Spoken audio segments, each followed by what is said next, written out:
Hello, fellow internet denzians. Good morning, good afternoon, good evening, wherever the heck you are.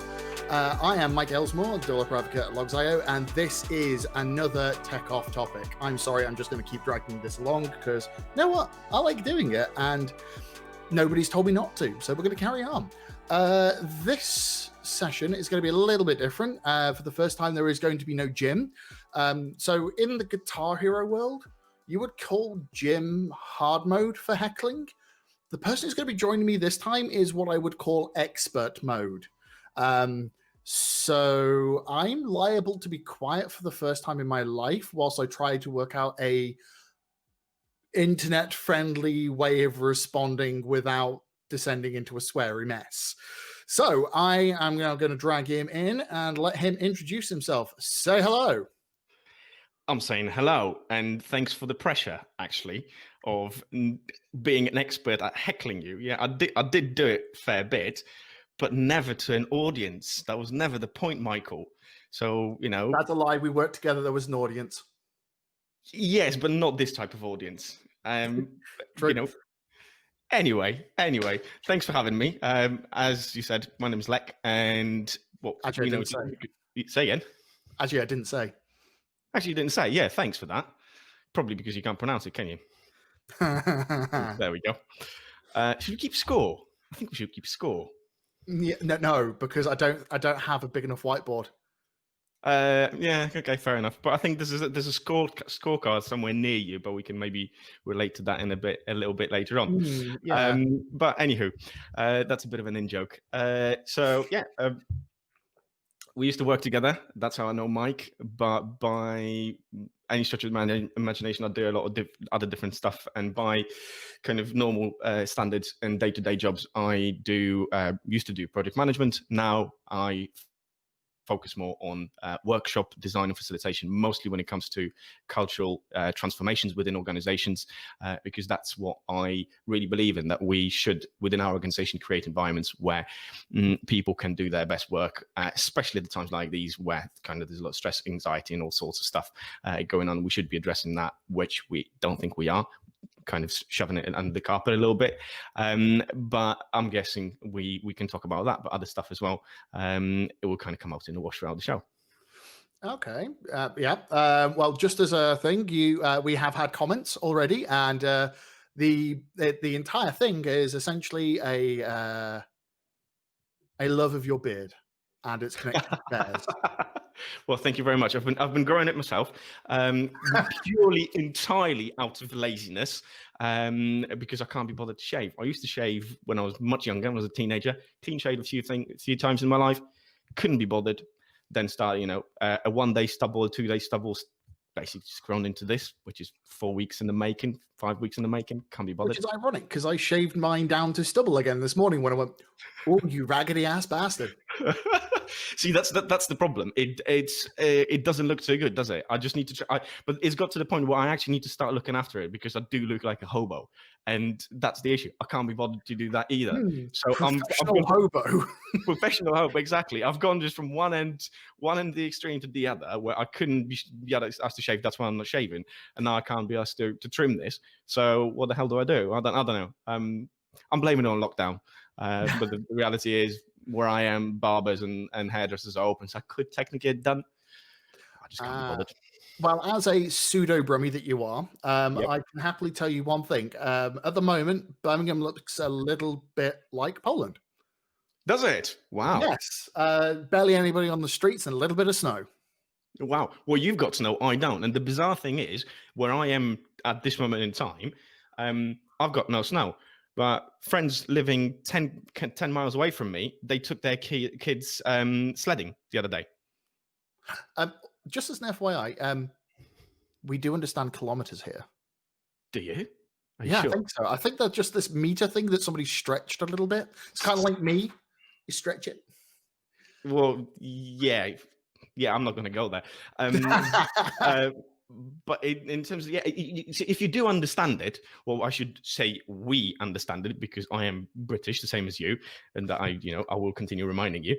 I think, why do we stick to that then? Why do we still stick to miles and yards And the worst one of all, and that really kind of grinds my gears, is when you look at fuel consumption in cars, miles per gallon.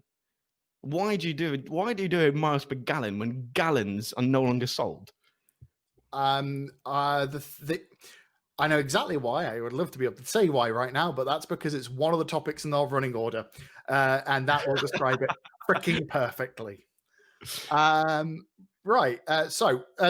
If you haven't realised, ladies and gentlemen, Lech used to work with me. At one point, the poor bugger lived with me, which is the reason why he is next level shit when it comes to heckling me. Because when you work with somebody and then live with somebody and not kill each other, there has to be a way of letting off the steam. That's one of the reasons I left the country, is because it was that close. And by the way, you weren't supposed to tell anyone that we lived together. I didn't realize we were at that stage of our relationship. Jesus. We're talking about your beard and its relationship to bears at the very beginning. I think we're all topics are open at this point. That is luckily, true. the podcast is called Tech Off Topic, so off topic it is. Of course, off topic it is. Yeah, absolutely. A beautiful sidebar. I call that skillful. Thank you very much. This is your the Friday dose of banter and randomness, a little bit of tech news.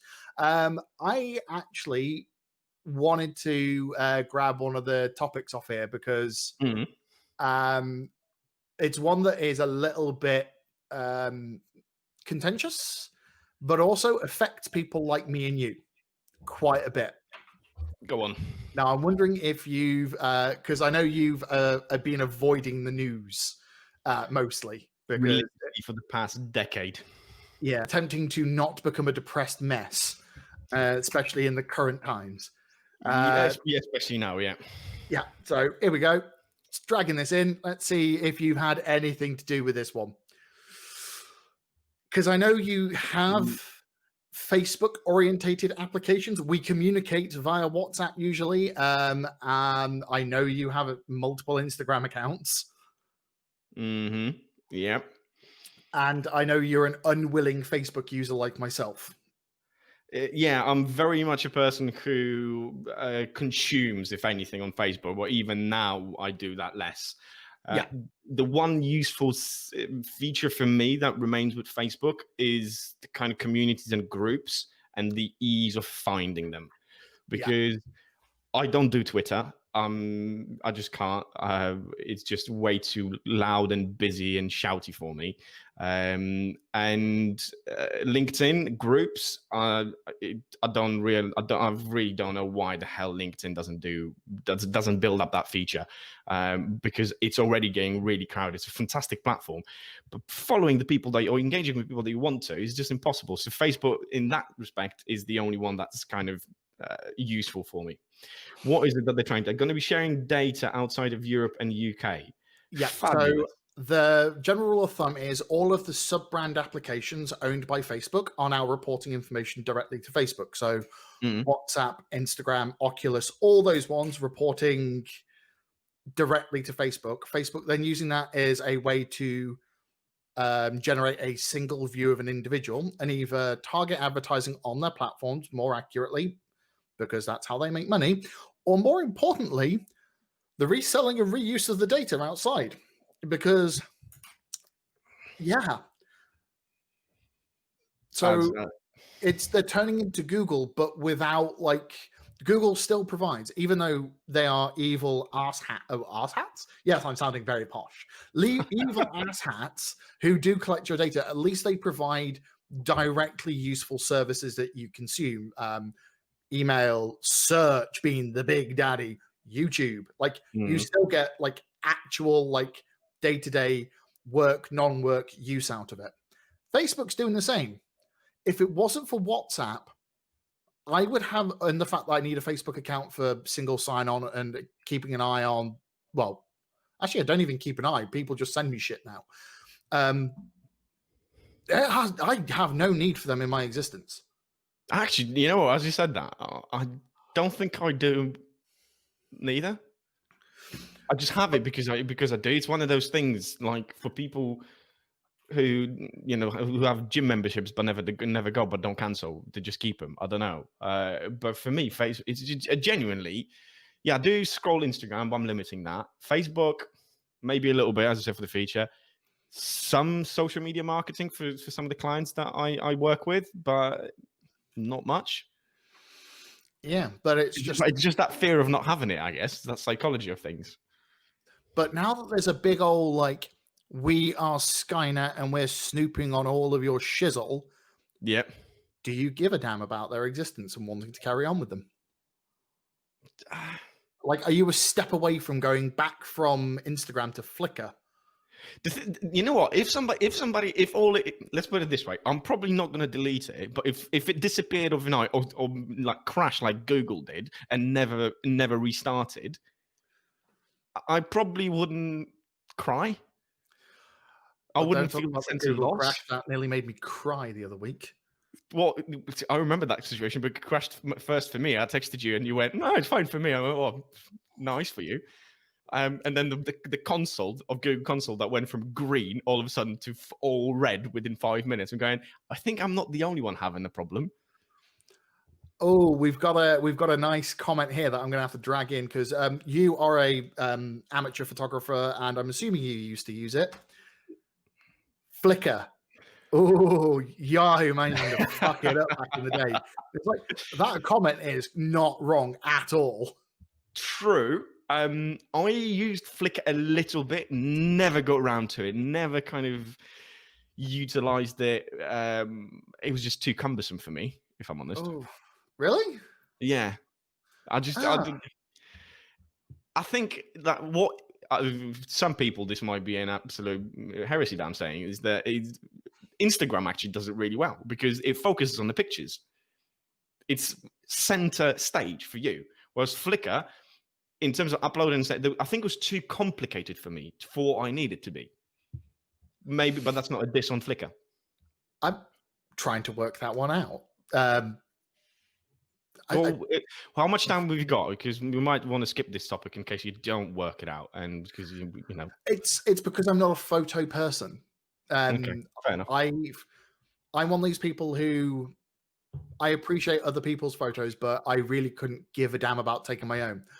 From my little burnout escape to Southeast Asia at the end of 2019, I took less than 30 photos after being in 3 different countries. Yeah. It's just not my thing. See, I like taking photos. I'm not massive on publishing them, but this is kind of comes into, and I know what you're going to say, but I'll address that in a sec. That I'm doing it for myself. So you need to see this comment because it is something that some people do belong on the radio, that's for sure. Well, it's a good thing this is a string to start with, then, big like a tree. I wish I knew who you were. Yeah. You know, honesty hurts, but it is. I'll use my favorite phrase: harsh, very harsh, actually, but fair. So it's true. But you know, that's absolutely fine if you want to switch off your video. I can carry this. This is just an option. Just an option. A beard like that, you can carry this here. It's like a good old farmer's beard. But coming back to the photos, I've run out of coffee. It's no longer like it's no longer the scorecard. Oh no! Let's come back to it when we run out of things to say. Fair enough. When I went to Australia a couple of years ago, I think I've taken something like 1,000 photos on my big camera. I distilled it to 500 or 600, removing all the crappy ones, unfocused ones. They were rubbish, and then I picked out probably about just around 100 of the ones that I wanted to do some post processing in, so enhance the colors and do some work with them. But that's kind of part of a hobby for me. But to share them and to put them on platforms and stuff like that, not massive. I hate selfies. I'd rather take pictures of other people than myself, or other things than myself. It's because everything else is more interesting than you. Obviously you'd know. Probably same experiences of not being very, very interesting, but maybe another time. And that's maybe why I never used Flickr, because it's just too complicated. I never kind of was in the. I was thinking of my favorite platform at this moment in time is Unsplash, where you can get royalty-free images. Is absolutely brilliant because it's professional photographers putting up their pictures. It's like Shutterstock but royalty-free. So for anyone listening, if you want free images, it's a absolute flipping gold mine, and some of the photos are absolutely stunning. I was thinking of putting some photos up there, but again, what's the point? It's not just kind of lose the little. But I do have an Instagram channel that I did for managed for a couple of months. That's been dead for, I don't know, 4 or 5 months now, where I did put some of the pictures that I've taken. I might come back to that, but again, it just fizzled out, the excitement of it and the interest. So okay, fair enough. Yeah, I wish I was into photography and photography tech, because it is quite interesting. It's just a case of I like the tech side of things because I like image recognition. I actually I've been messing with DaVinci Resolve to be able to edit this podcast, the actual video footage of it. Yeah. And it's like, it's getting quite interesting, like doing photo correction to then actually apply that to individual frames of a video. Yeah. But you know what? The act of taking photos is still boring as muck. See, the thing is, photographers say that you have to, like, out of 1,000 pictures that you take, there's one that's good. And you know what? I've probably taken a few thousand pictures, and I can pick a couple that I absolutely love that they've managed to capture. I can pick out a bunch where I just missed a moving object, a person or something, that they've moved their hand or their positioning. There was a frame off of being a perfect picture. I've got dozens of them. I've got hundreds probably of them actually, which is even frustrating. But I think that's what gets people who are a little bit more into photography, that they want to. That's like, oh, so close, I'll get it next time, and that's what gives you. It's like that kind of addiction, I would say. But talking of at the risk of actually this being tech related, wow, kind of iPhones and all the smartphones and all that stuff. I'm in the process of upgrading my, by today's standards, an ancient phone, which is an iPhone 7 that I've had 4 or 5 years. I'm going to go into iPhone 12 purely because I'm just doing upgrade. So I'm just going to do it, and that's the ecosystem I'm in. I don't want to go Android. I tried it. I'm sticking with Apple. But I was looking at the photographs because my sister's got an iPhone 12, and I'm looking at the pictures. It takes beautiful pictures, but I'm going, that's not the camera that's taking that picture, because what is done to the photo afterward, and correct me if I'm wrong, because then this is kind of actually a shout out to correct me if I'm wrong. That's not the camera that's taking that image. It's the image is taken, and then the CPU is doing all the work that I normally would do in Lightroom or Photoshop in enhancing all the colors and everything else. Am I right or am I wrong? Partially, because there is the principle. Well, obviously, there's the principle of was it HDR photography with multiple snaps, where it's then taking the average and fixing it. But then there's a whole level on top. Like, I believe it's the reason for the neural chip in the big reason for the neural chip in iPhone, saying it's for all that post processing. Yeah, somebody's saying, and it's adding artificial depth of focus. Yes, especially on the portrait. That's fine. Yeah, you can't. A lot of people think, oh, the blurry background looks. Don't get me wrong. The photos look spectacular. They actually, a lot of the time, they're really good. So for most people who are just like kind of point and click, this is a perfect solution. But this is also the problem why everybody's got like 2,000 photos from every trip. Because we just go into that overload of photos. I don't like that, actually. The easier it is to take photos, the less we value them, because we've got more of them. Because so you can always take that picture. We were reminiscing the other day with my dad about film cameras, where you put the film in, where you've got 36 frames, the old style analog stuff. Taking a picture, you had to think twice before you press that shutter button, because you're screwed. If you run out of the roll, 36, you're done, and you don't have another one, you're screwed. So, and now you just take 1,000 pictures a day if you want to. Yeah, this is where I'm definitely talking to the wrong crowd, because I have now got a Pixel 5 as of just before Christmas. Ooh, one of the best cameras on the market for not ridiculous expensive phones. Yeah. I've taken about 15 photos of things that aren't my food. Yeah, well, there you go. But the thing is like, why? There's this obsession with having the best camera. When I used to, and this it made me laugh. It was about 5 or 6 years ago when I was still working for an organization. I had a company phone. We had a Nokia 1030 or something, something or other, and it was bragging. Actually, rightfully, it did have a damn good camera. It was a 42 megapixel camera. It had, you know how everybody's complaining about the bump on the iPhones and the Androids at the moment, right? Yeah. Just look at it, the bump was the size of a kind of like that at the back of the phone. It was Hang on. Is that a camera or a phone at that point? Is that a camera with a phone attached or a phone with a camera on it? I did wonder that because it was back in the day when they had that stupid system called Windows or whatever it was on the phone. It was just the tiles. I'm sorry, but that was just the biggest mistake of an operating system that you can imagine. Ladies and gentlemen, I'm going to remind you now that it turns out that Lech is an Apple fanboy.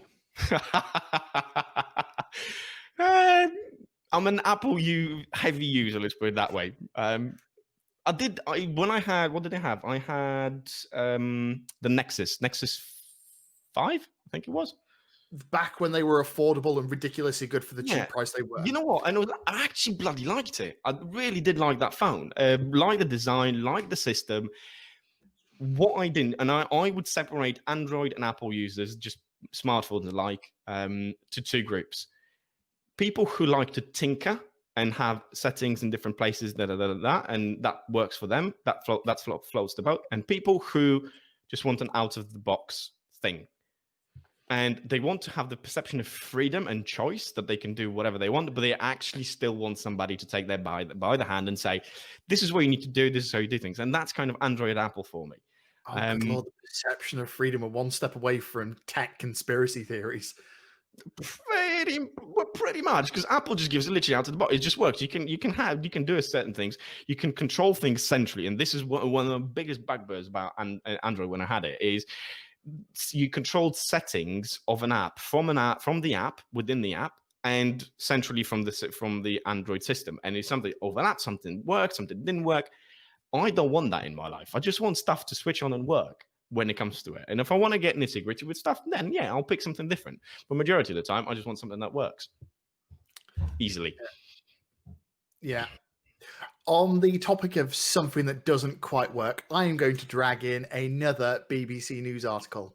Go on. And this one is it's going to cause a bit of a flame, like a little bit of like it's possibly going to make you angry is probably the wrong word, but yeah. Let's see what happens, ladies and gentlemen, when I share my screen again. Here we go. The Brexit deal mentioning Netscape browser and Mozilla Mail as part of the core tenants. Netscape is, for those of you who are, way too flipping young or weren't on the internet 15, 20 years ago, Netscape was one of the initial browsers. To be brutally honest, Netscape invented JavaScript. It's that old. And Mozilla Mail, not something that's classified as a secure mailing app. As well, and as part of this documentation, it included stuff like using the broken SHA encryption, which I can't even remember which one it is because nobody uses it. There we go, SHA-1 and 125-bit RSA, i.e. the ones that got hacked in like 2009 are now considered not secure. As a British and EU citizen, Lech, in that wonderful position where you get to sit cross-border, how the heck does that make you feel? Somebody copy and pasted a 20 to 30-year-old piece of law. I cried my eyes out. It was just so funny and so typical. If you scroll up a little bit, there's a mention of how long the bloody document is. 900. There you go. The reference. Stop it there. The reference is page 921. I don't know how many pages the document has, but first of all, equally, absolutely, hands up for the person who's actually done it. Well done, really well done for you. And also, you poor soul to be reading 920 pages into a bloody document like that. No. Holy moly, it's 2,000 pages long. Do you want to be the person who was nerdy enough to know about this stuff and reading the document and realizing that just before the halfway mark? I really don't know. Maybe it was just somebody who was clever enough to do a Command F and type it in Mozilla or something like that, and Netscape. And to be honest, some of the stuff that's being mentioned to me is beyond my technical knowledge, so I actually don't know what this means. But it just cracked me up that this stuff actually happens, and just shows that we put documents together no one ever reads, and no one even thinks about this. But there's a more worrying thing. If there's shit like that in this document, what else fell through the cracks or got wrong? Hang on, are you drawing a parallel between the Brexit deal and the Apple terms and conditions? There's a rumor that somebody read those once. I cannot believe anybody has ever, in their right mind, that wasn't paid to read it, has read that document. Yeah, well, maybe it's the same person that found this. God knows. I'm not going to find out. Okay, Apple's terms and cons, T's and C's, yeah, fine, mate. But any other T's and C's, who bloody reads those? 56 pages for Apple. I have never read, and I have been. Sorry, this is the iTunes specific one. I was an iTunes user because back in the day, it was actually a decent client and a good way of getting access to music before streaming became a more popular way of doing things. I never read the 56 pages of that. I'm sure as shit not going to have read 2,000 pages of international doctrine. Yeah, but there's a difference. Difference between access to a music/streaming service and the future of the country and the continent. Touché. But notwithstanding, I think it's still ridiculous. I'm a massive fan of humanizing stuff, and to me, a document of 2,000 pages is insane. A T's and C's of 50 pages is insane. Client contracts that are longer than a few pages, insane. I believe in people having normal conversations and being able to have gentleman's agreement without having to have legal binding stuff to protect their asses if things go wrong. Because if I screw something up, I'll raise my hand and say I screwed up. And I don't need an out clause to be able to protect myself. Documents like these just absolutely baffle me, and I'm even more reluctant to read anything. I read a contract I was signing today with the supplier that was a few pages long. Absolutely fine. Mostly because it was something new that I've never done, so I thought I'll scan it. But in things like that, that's understandable. That's kind of more of an agreement. But again, 56 pages. And also, if you want to use that platform or that system and you don't agree with something that's in T's and C's, what are you going to do? You're going to say no? Well, then you can't use it. So you don't have a choice. You're making these T's and C's signing even more pointless. Big Like a Tree has another decent comment, actually. It's 2,000 plus pages in total, but it is in sections covering different aspects of the agreement. So you can read the bits you need to consume, etc. So that is a valid point, but still, it's hoofing huge-mongous. And in my eyes, the fact that the page count, most people will remember being at school or at university or at college, and they're making their word count by fluffing and copying and pasting and increasing the size of the document. Do you reckon that's what they did here? This feels like that. Like they've copy and pasted a piece out the old one. It's like, oh, we know we need to talk about it. I can't work out a better way of wording it and making it sound bigger and important. So I'm just taking the original one. What do you reckon? Maybe this was an Easter egg. This is the halfway through the credits Easter egg. Maybe. Very unlikely that any of my lecturers from university will be listening to this. But if they do, hello to all of you. There was a group of us that I believe in second or third year, we came up just for shits and giggles. We were putting in random references into our works, like essays and reports. Not for plagiarism. It wasn't the point. We were keeping that above board. It was just for fun to see what we can get through. And we're basically quoting one another within text and then within the reference list at the end. No one ever spotted it. It was like 2 or 3 here and there, but we still reminisce on that every now and again. Maybe this was it. Maybe it was just politicians having a bit of childish type humor. You know what? Part of me wishes it was, but once again, Big Like a Tree has made me sound like a giant child by pointing out that it's replacing hundreds of thousands of lines of regulations and legislation and law. Yep. And that is completely correct. It's just without that context, this is ridiculous. With that context, it makes, sense. Yeah, but again, maybe I don't know about you, but I bloody didn't read that thing. Maybe it's covering, as old T's and C's, covering every single angle. And that's what you've got, a document that is 50 pages or 2,000 pages, because you have to cover every single eventuality. Like, like idiot-proofing equipment and, putting things on stuff that normal person wouldn't eat, saying do not eat. I appreciate kids eat those, happens understandably, but if kids eat them, the likelihood is they're not going to read them anyway. They're just going to shove it in their gob. That's just how it works. But every single time I see on any type of little packet say do not eat, I'm just thinking to myself, somebody ate that once. Yeah, there is what is it? There's health and safety and being safe. There's common sense, and there's the American way. See, you see, yeah, absolutely common sense. But the thing with common sense is it's not very common. As somebody who I think lacks it, that's me, by the way. Very much, yeah. I'm quite stupid, and yeah. Whoops. Anyway. Let's not get political. No, but just as a point of reference, the comment made earlier about the kind of people. Oh, blooming heck, I can't remember now. My brain. Let's move on, because I had a point and it's completely just left the building. Everybody, Lex got a beer. I need one now, because we have entered that point of day. We have entered the useless zone.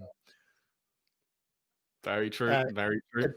I had a coffee in the vain attempt to be buzzed up and awake and able to be. No, it's not working anymore, ladies and gentlemen. Oh god! Right, we get you so far. Actually, I haven't had coffee in about a week. I'm giving up a little. Some more coffee. No, I'm good. I'm good. I found a couple of really good roasters. I'm happy with that. I'm just trying to staying off coffee for a little while. And officially, it turns out I need a jingle for the useless zone, and that needs to be played every morning at 9 a.m. till 11, and then in the afternoon from 4 till 6. Sorry, did you say 9 o'clock till 11? 9 o'clock in the morning till 11. I'm not useful at 9 a.m. till 11 a.m. I'm awake. I'm not saying you are. You're absolutely. But the thing is, you normally, very, very rarely are you actually out of bed at that time. No, I'm out of bed at that time nowadays because I have meetings. Because I have meetings doesn't mean I'm functional. That is true, but that applies to most of your day. Anyway. Oof. Ladies and gentlemen, the heckling has recommenced. I'm surprised you didn't have a drum roll for this thing. Well, sorry, yeah. I need a soundboard. That's the one. You need a soundboard. Absolutely. Okay, so I'm now going to move on to another tech-ish related topic it's something that affects the pair of us. Because, it does. At the very beginning of 2020, me and Lech were working together at a company, and we got laid off. We became sacked. As Thank well you. as quite Thank a you. few. I just want to put it out there to whoever did that for us. Thank you. I think I came up with sacked, actually. Yeah, you did come up with sack. Yeah. Actually, did it? Well, whoever the WhatsApp group was, I was referring to the fact that we actually got sacked. And to the people who did that. Oh yes. Although we kind of did know that, we weren't sure. There were people who made mistakes in booking their calendars and making it visible to everybody else. Clerical errors, shall we say? Yeah, But exactly. A bit of show and tell. So yeah, but I'm grateful and far better place, and I'm sure you are as well, and everybody else that was. Well, actually, yeah. we're coming up to an anniversary in a couple of weeks, aren't it? Yeah, it's one of the reasons why I was starting. That was the beginning of this story. So we got laid off, and me and Lech had already been looking to move on anyway. So we'd both been job hunting, trying to find a better fit because it stopped being a good fit for a little while for us. Which is the reason why Lech is quite happily smiling if you can't see him. That it ended up being a good thing for us because he's not wrong. In reality, great thing for us to get fired. Well, let go. Made part of a permanent outsourcing program. To quote The Emperor's New Groove, I think. But we both wanted to move to a non-traditional office-based job. We both wanted to be more flexible, both on the road, wanting to travel, So we both ended up in positions. I went into full-time dev role again, so meant to be on the road at conferences, giving workshops, lectures, etc. And Lech moved into to begin with, initially, a bastardized project, product management, and workshop stuff as a consultant. Thank you for the words bastardized. Well, you kind of just did bits of all of it and made a business out of it. Yeah, pretty much. But that actually is very, very reflective. And that's why I'm so grateful for it. Because for many years, don't get me wrong, I loved what I did. I did project management. I did marketing for many years. I did event management, and I had a blast. I've seen things grow, and I was able to add value to the people I was working with, but also the kind of customers that I was doing this for. But I was always this one thing. But I was actually getting involved in all sorts of stuff. And that is just reflective of me. I'm a generalist. I'm not a pure 100% expert at one thing, but I'm pretty damn good at a lot of things. And they vary from being a podcaster to being a project manager to being a teacher to being a workshop facilitator, all sorts of things, where there's kind of a lot of multiple skills involved. And that thing was lifted when we got sacked. I was no longer a project manager. I wasn't slotted into that one thing. That's why it just burst out as all sorts of things. Also, it was the reality of having to basically have some money coming in. So it was the result of that. So you just grab at anything out there. And it has evolved, yes, because I latched onto something that I did. Project management for the first few months, but then I moved more into what the stuff that I do now. So workshops, design, facilitation, leadership coaching and things like that. And now I'm narrowing down a little bit because that's kind of the route I want to go down. But that still has a lot of elements to it: the podcast, the webinars, all sorts of stuff. But yeah, that's kind of the reality of things. Now, this is the point I actually want to get to. So we both had this career change. We both had it specific reasons of wanting more freedom. And personally, I wanted to be on the road more. You just wanted to be the master of your own destiny. But now, nearly 12 months on, we are in a very different world to where we wanted to be at that point.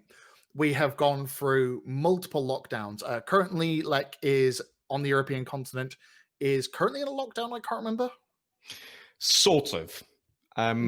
We're as close to you can get to a lockdown as is possible.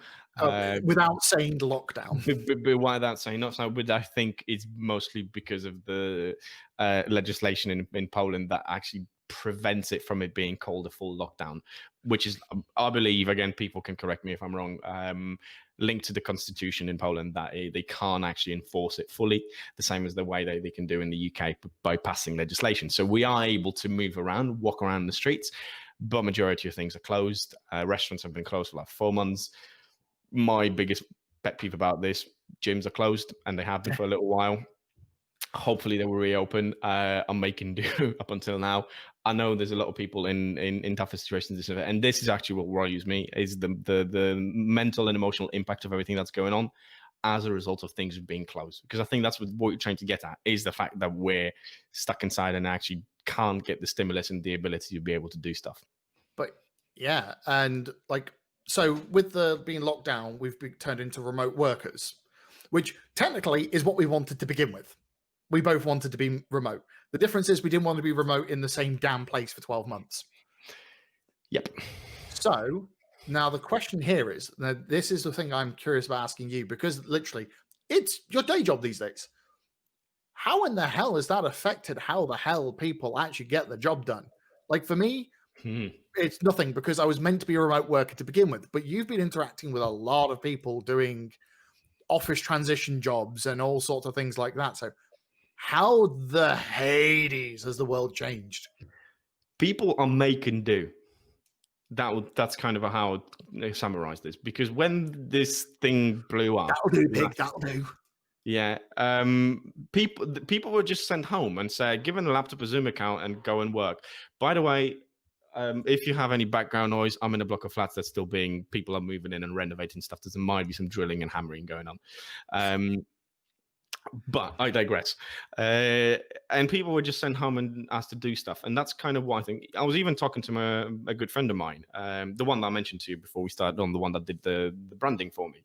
He's been sent home as working. But, for example, his company doesn't support anything in terms of adaptation for home office, like a desk or a chair and stuff like that. It's the little things. It's things like that that people actually need to have, because, you know, a desk and a comfortable chair rather than it being an office table of some sort, or sorry, a kitchen table of some sort. In terms of the evolution of how people are getting on with it, they're getting things done, because I think we're very quickly adapted to it. Thankfully, we've got the technology to do it. But can you imagine if this happened 20 years ago, when there was no Zoom or any of these any of the software that we use now for collaboration, work, and Muriel to be another one? LinkedIn was in very early days. Actually, 20 years ago, probably didn't exist. Yeah, 20 years ago did not exist. Didn't exist. Absolutely right. We barely had Skype, which is horrendous.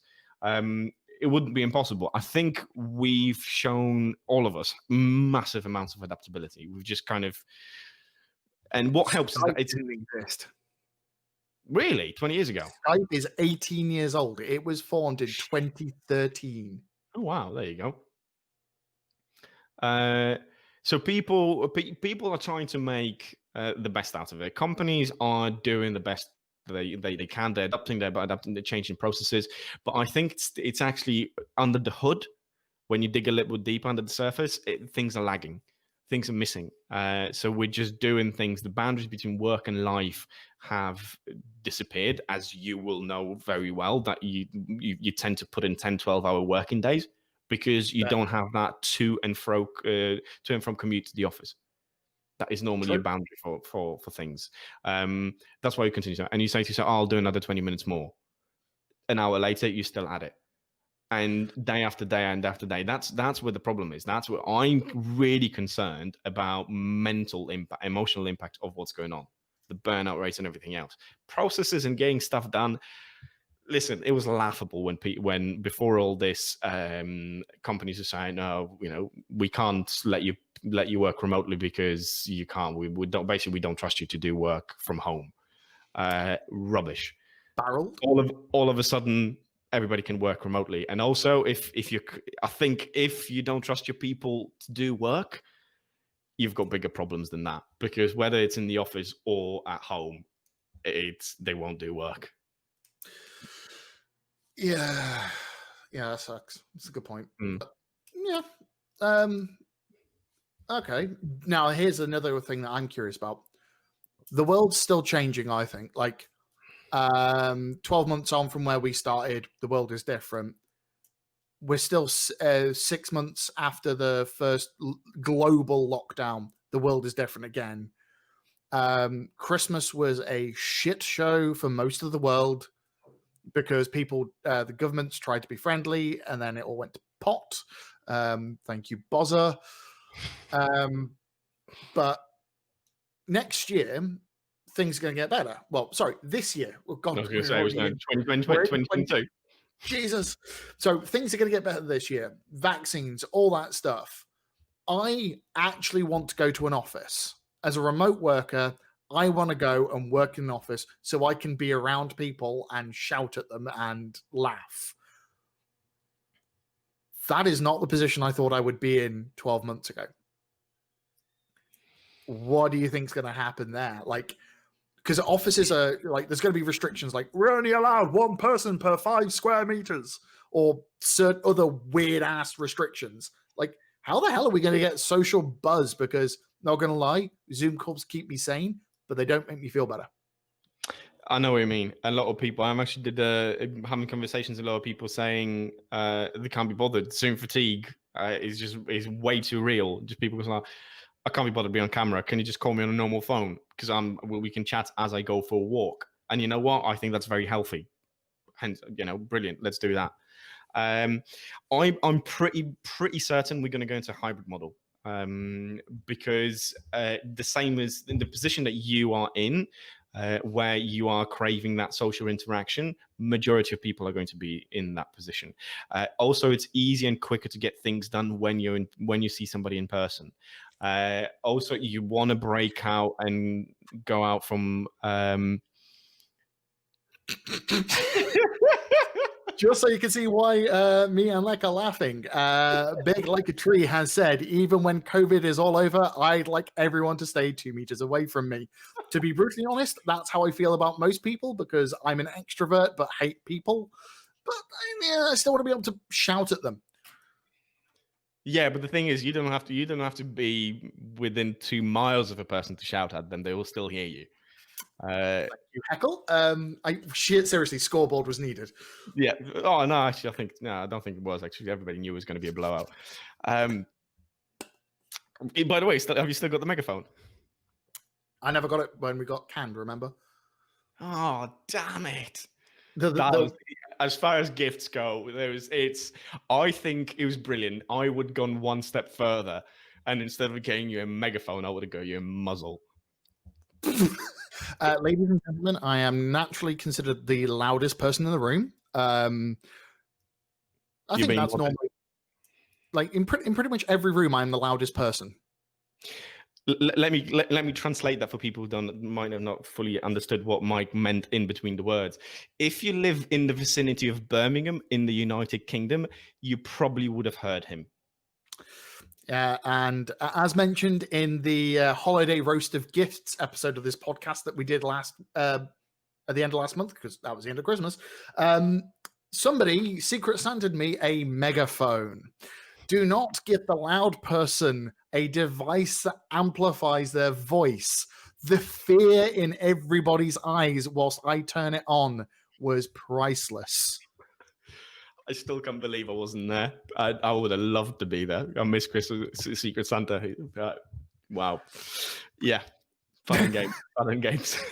Okay, so you're thinking we're going a hybrid model, and pretty much, yeah. I think we're going to a hybrid model because for numerous reasons: A, people's sanity, but B, cooperation. That's and the reality is, not everybody wants to be in a remote working environment because, for simple fact, they might not have the facility, they might not have the space to do it at home, and they just don't want that. They work better. They need that boundary because they can't get stuff done when they're at home.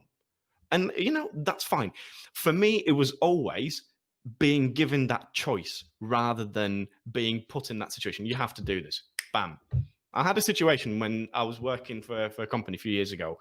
And basically, I was being offered a promotion, being asked to take on a new role, moving on from what I was doing. I said, cool, that's absolutely fine. But as we were negotiating a couple of things, I said, fine, but I want this to be a non-office-based position.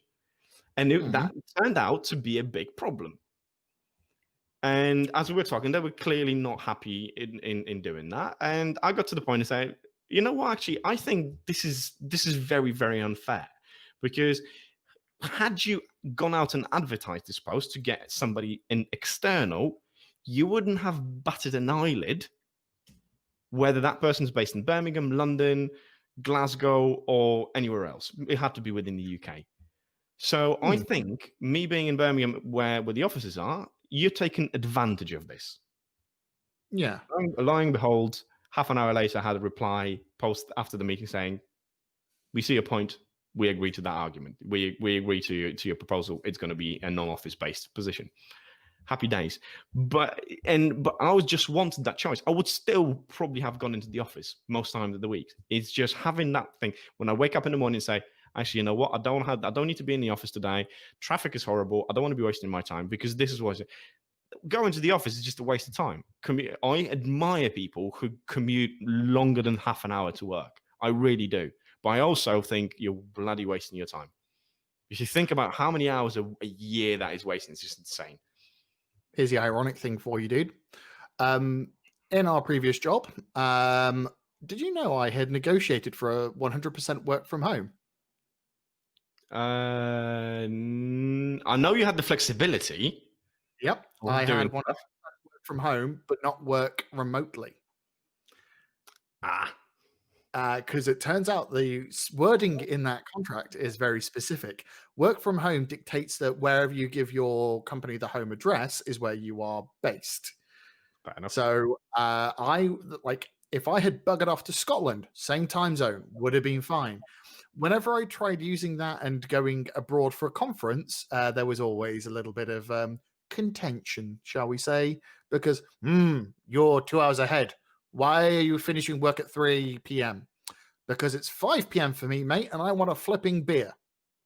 See, okay, I'll take a stand here that actually, first of all, it doesn't matter where you are, providing you do your work.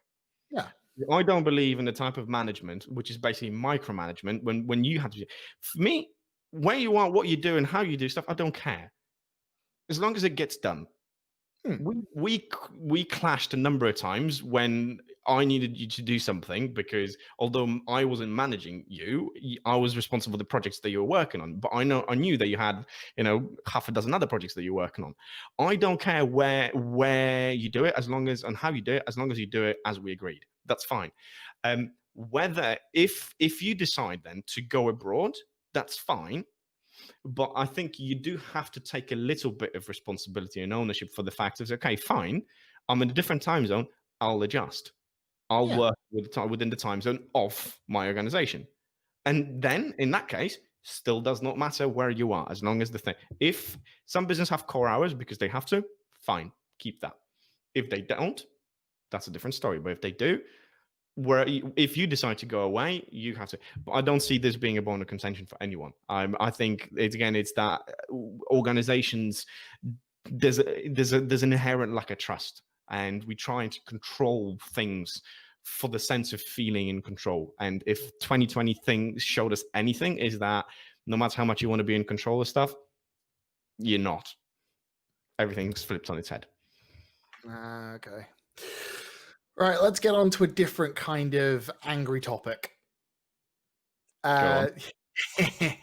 So, I can't remember because I knew you before you were a little bit fascinated, but what is your current thinks of our Lord and Savior, the world's richest man, Elon Musk? What's my opinion of him? Or what's my I'm interested in the guy. Let's put it this way. I've been reading a fair bit about him, his thought processes, how he does stuff, and I'm very intrigued. I think in general, I've got a positive attitude to him, what he's trying to do, and kind of his missions. I don't know enough about any of the darker stuff that might be going on. I know he is a bit of a bastard, can be, but so was Steve Jobs, for example. But to a certain extent, that kind of is, maybe I'm saying bastard by general standards. But maybe being direct and speaking your mind like that is just putting people on the back foot, and they're feeling offended. Yeah, I'm so glad I've got that opinion out of you. Do you know what Starlink is? Yes. Right. Okay. Going to share my screen again. This article was from the Express and Star a little while ago. Thank you, NHS. On Monday this week, the first Britons, so the first people on the European continent, have received access to Starlink. Now, most of the time, I would think that would be absolutely flipping amazing. This privatized technology is becoming available to your average person. That normally is fantastic to me. However, have you seen how much this stuff costs? Yeah, I did glance. Let's put it a bit pricey. Bit Bit, pricey. bit pricey. The Yeah. modem and the dish is £500, ladies and gentlemen, and the internet access, which is, I believe, anywhere from 10 megabits to 18 megabytes per second, is £80 a month. And there is no guaranteed uptime. Please expect, I think it's between 10 and 25% downtime with the navigation and movement of satellites. Mm-hmm. Right. So the whole point of Starlink is making universally available access to internet globally. So microsatellites, beaming it, bouncing it around, making it affordable for people in rural areas where, it's too expensive to dig up a line and fit £1 million fiber optic networks. Especially if you're out of the EU and you can't get cheaper labor to come and do it for you. Oof. That's a oof. But my problem with it is the places they're selling this and they're marketing it to, and the price of the equipment is aimed at privileged people who essentially want Wi-Fi at their ski chalet. Yep. What is Tesla? Oh, Tesla is a really badly put together Lego set with a really expensive battery. Exactly. But do you know the business model behind that? The thinking behind it? The reason they started with the really expensive car is to sell it to people who can afford it. Okay. It works in reverse. You start off with the expensive stuff. You get people who actually have the money to buy the expensive stuff, which allows you as a business to continue developing stuff that is cheaper, and cheaper. So they are basically starting at the high end to be able to build an affordable little city runaround car for, I don't know, 10, 15,000 pounds. That's kind of how it works. I don't know whether this is the case here, but I would guess so. They were pricing it so high to get the rich on board so they can get the money to build it. Basically, they get the rich to pay for the poor, if you will. It's like, okay, I can understand with the car. You start with a roadster and you build your way down to more affordable, economical, and more reasonable for your average person. Yeah, exactly. Free is asking if I have a Tesla. I don't even have a driving license, so that's probably a big fat no. And let's keep it that way for the safety of the entire planet, wherever Michael might be.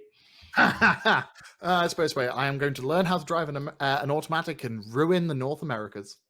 Can you let me know when you actually are around there so I don't go there at the same time, just in case you're tempted? You'll hear me go.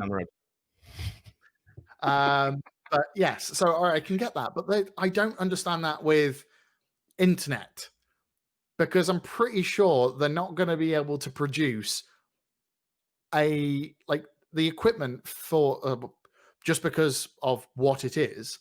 It's not exactly like you're going to be able to make a cheaper satellite. The satellite is pretty much a fixed cost. Yeah, but you've got economies of scale.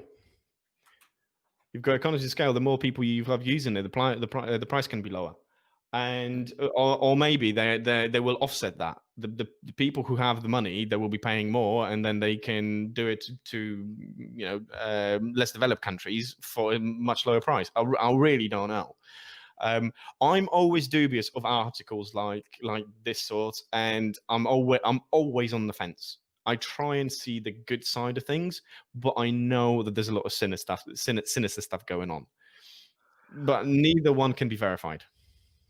That's the sad part. And that's the saddest part, actually, of the world that we live in, is that whatever you read, anyone that does anything, we have doubt whether their intentions are good and pure, or whether they're trying to trick us into doing something.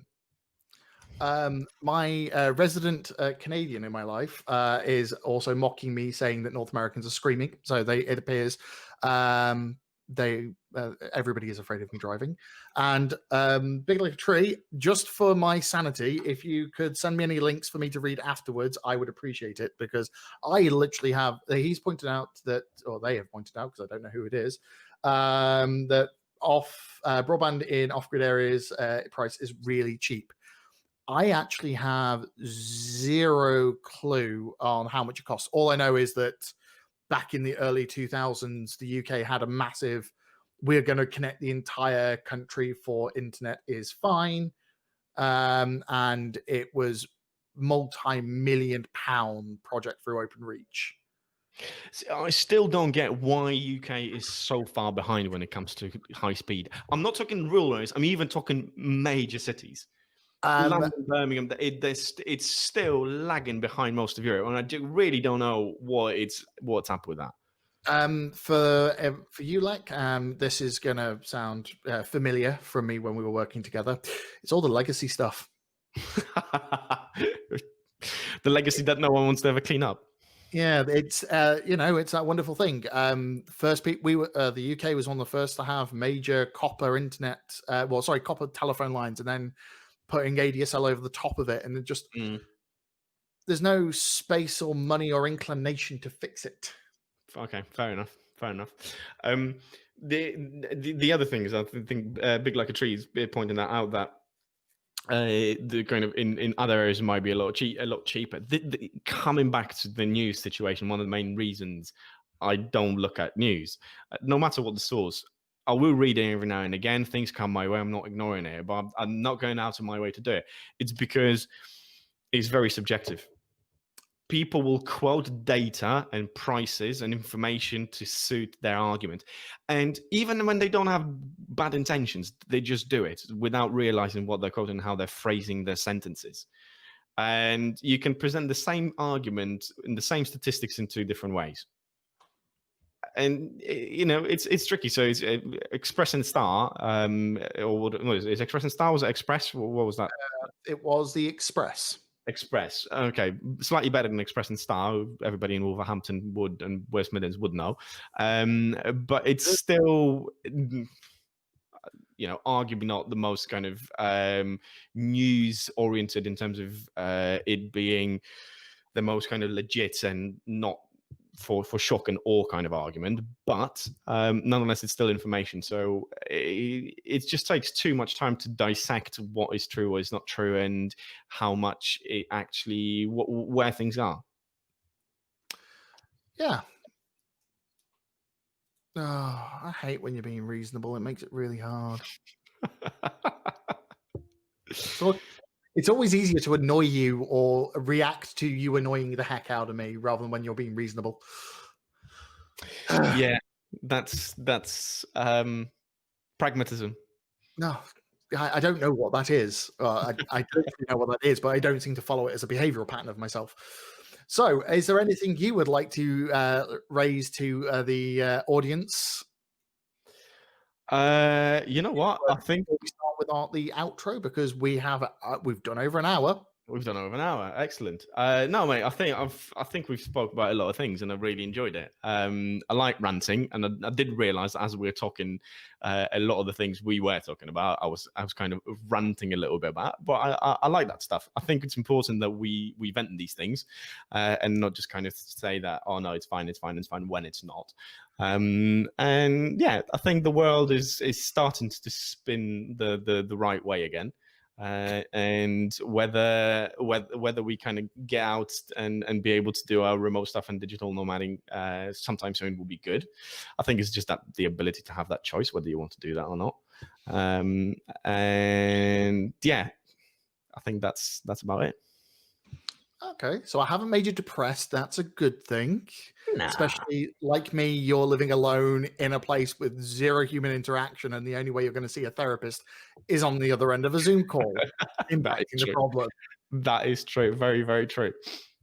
So, right, cool. I haven't ruined Lech. Lech is, I still consider a ridiculously good friend, so I don't want to break him. He's tried many times, but I'm just... Hey, I never sat on you. Yeah, mostly because you're too slow and I'm too fast. Damn it, I didn't see that one coming. Shit. Right, so, ladies and gentlemen, this has been Lech, and, well, I double-checked this before we started to see if Lech had any social media, etc. he wanted to share. Turns out that is a big, fat honking no. He is a ghost. The internet does not exist for him, etc., etc. Even though we pointed out multiple Instagram accounts earlier. Apart from one thing, LinkedIn is the only platform I do use, which is technically social media, but I just find it as a fantastic networking tool. So if anything, yes, you can find me on that medium. That's the one that I will respond for sure. I will share his link so that people can go along and follow and find out what he's doing. And you are actually going to be doing something at the beginning of this year. What is it? Yeah, it's launching a new podcast, which will be under my human brand, which is the consultancy that I'm running. Yeah, and it doesn't have a name yet. I'm still working through that. But the concept will be around the stuff that I do, so around company culture, leadership, and actually in a very similar format as you do yours. It won't be live streams, but it will be usually sitting with another person and just literally chewing the fat on a lot of things, having a bit of banter, ranting about certain things. I might have a few people co-hosting it, but that's something that's in the works at the moment, and hopefully it will start showing its head in about a month's time. Okay. Well, ladies and gentlemen, Lech has previously done one of these for another organization. I cannot remember the name of it, and has had some pretty big guests, is the right word I'm looking for. Like most of my friends and I who've worked with Lech have listened to an episode or two. I'm not gonna lie, I haven't listened to all of them. Like then they don't all interest me. Some of them literally are big fat talking heads as far as I can tell, and that's including yours. It still fits on the screen though, which is fine. Mine's taking up all of the screen. Yeah, and he's got a wide angle lens camera. Jesus. So Lech has experience with doing this, which means it'll be well, he actually taught me about Anchor and the other pieces of technology I'm using. So production value is going to be quite high. So, when that's dropped, I will add it to one of the podcast episodes so people can go find it, because if it doesn't exist right now, it's kind of hard to share. So either keep an eye on the Tech Off Topic podcast episodes for a mention of it, or go and follow Lech's LinkedIn page. That sound about right? Yeah, sounds about right. It will land on the human.pm website, and it will have its nice little place there. But until it does, yeah, probably either keep an eye on that or LinkedIn, as Michael has said. Michael Anthony, by the way. I was wondering. I can't believe that took me an hour to flip and drop in your middle name. Anthony. By the way, Michael Anthony absolutely loves being called Michael Anthony Elsmore, for anyone who's interested. Now I'm salty as heck. Thank you. So this has been the Tech Off Topic podcast. I have been your host, Mike, and Anthony. Yeah, and it's been really good to host Lech here. Thank you all for listening, and I will catch you in the next episode. Bye-bye. See you later.